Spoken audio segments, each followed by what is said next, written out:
Okay, so starting with the foot positions, I'm gonna go through at least 10 different foot positions, and I'm gonna go through them pretty quick because otherwise this video is gonna be too long, okay? So the generally correct foot position is being on the ball of the foot, on the foot peg like this.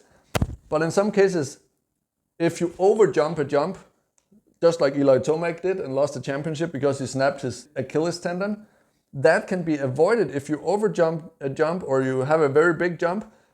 You should shift to a different foot position, which is on the arc of the foot or towards the heel.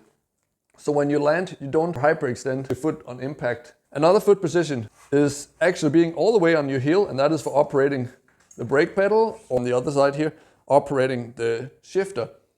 Another thing you will see for top pro riders in the whoop sections is they are on the actual toes on the foot pegs. The main argument, as you probably know, behind riding on your toes is that you have basically more so-called suspension travel in your feet, because your feet are the first point of contact on the bike and it works like a suspension. So if you're on your toes, instead of the ball of the feet, you have more suspension travel, so to speak, in your ankles. And some top motocross coaches, such as Coach Ryan Hughes, they actually promote this technique.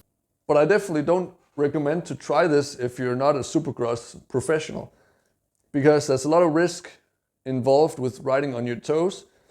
The main risk being to simply slip off your foot peg if it gets too rough and wild, and then you're gonna lose control and maybe crash.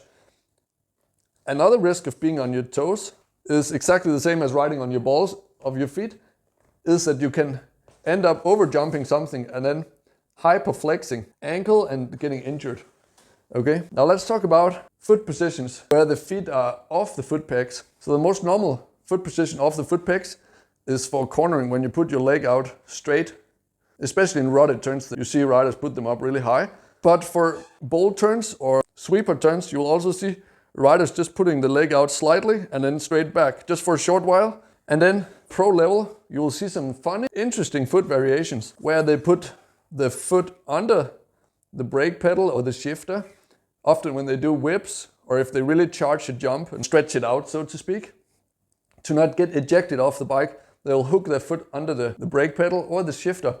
Or in some cases, you'll see riders like Eli Tomac, he might even take his foot off and put under the foot peg to pull himself back to the bike, or making sure that the bike doesn't drift away from him in the air. So these variations are individual. It's a bit different from rider to rider, which variation they prefer to use to keep the bike close to them in the air, but they're not necessary, okay? The 4D body positioning program has 4 levels that are very logically structured. And let me explain that. So level 1 are the generally correct standing position and sitting position, okay? So that's just understanding like the attack position, okay?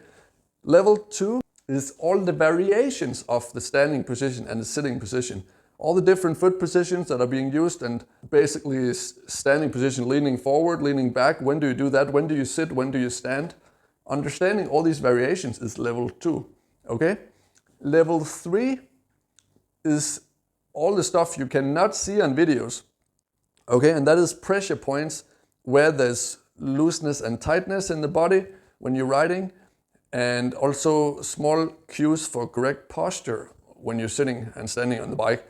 And now level 4 is all the variations of pressure points and looseness and tightness. Sometimes you tighten up in some muscles for certain purposes when you're riding, and other times you're loosening up, for example, in the grip of the legs to the bike for certain purposes, and that's all level 4. So that's the variations, okay? And in the big picture, you can say that level 1 and 2 is all the stuff you can see on video, and level 3 and 4 is all the invisible stuff that you cannot see unless you look very careful, okay? Like for example, it's really hard to see if a rider is tightening his core muscles when he's riding, right? That's a good example, I would say. So if you think all this sounds exciting, make sure you subscribe to the channel to see it. And these body position masterclasses that I call them in the 4D body position program, they will be available in a short version for free, and then in the full version for channel members that have clicked that little join button below, where you're supporting the development of this channel and get access to more exclusive content that I put more work into. Okay, and in case you're new to my channel, let me quickly introduce myself. So I'm the head coach of motocrossphuket.com, which is a 2-time TripAdvisor award-winning holiday training camp in Thailand. And I've coached over 1,000 clients, and that gives me a real hands-on experience in coaching. And also it has given me practice in explaining things in the simplest way possible, and also using a step-by-step approach, which is very characteristic of this whole 4D program. This is really step-by-step. You start with level 1 and then you build on top of that with level 2 and then level 3 and then level 4 to start to ride more like a pro, but step by step, not trying to do everything at once. Also, I'm a former student of nanoscience, which gives me a good scientific background to explain the mechanics and physics of riding technique. That's also quite unique, I think, for a motocross YouTuber, to have this package of expertise like in one package. And then I like to ride 2-strokes. This is my Honda CR race-winning, race-tech suspension 250 2-stroke from 2001. It's like a passion bike build project I've done as well.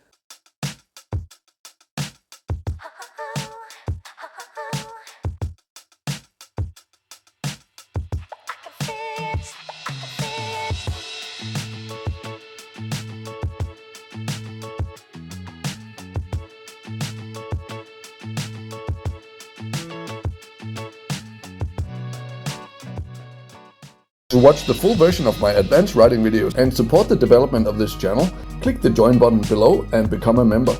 And thereby you will get access to exclusive videos where I go through the most advanced skill levels and also explaining things from a physics standpoint, because I have a background in science and thereby studying physics, so I'm able to explain actual riding technique and the mechanics of riding, also bike setup, in a way that you don't see on many other channels. Also, I share my own step-by-step methods on how I track my own progress and riding technique development. So if you're interested in that, consider becoming a member and clicking the join button. And if you like tropical island holidays, visit fitcamp5.com for my 2-time TripAdvisor award-winning training camp, where we train fitness and action sports together while learning to live a healthy lifestyle and, maybe most importantly, have fun at the same time. And if you're really serious about improving yourself, you should definitely check out my full online courses, where I share step-by-step programs on how I developed my own routines over the last 12 years as a CEO, working in 4 different countries, while being a successful competitive athlete with more than 20 years of experience in fitness and nutrition. Check the link in the description for that. And in any case, thank you so much for watching. Have a great day, be awesome, believe in yourself, and see you on the next one.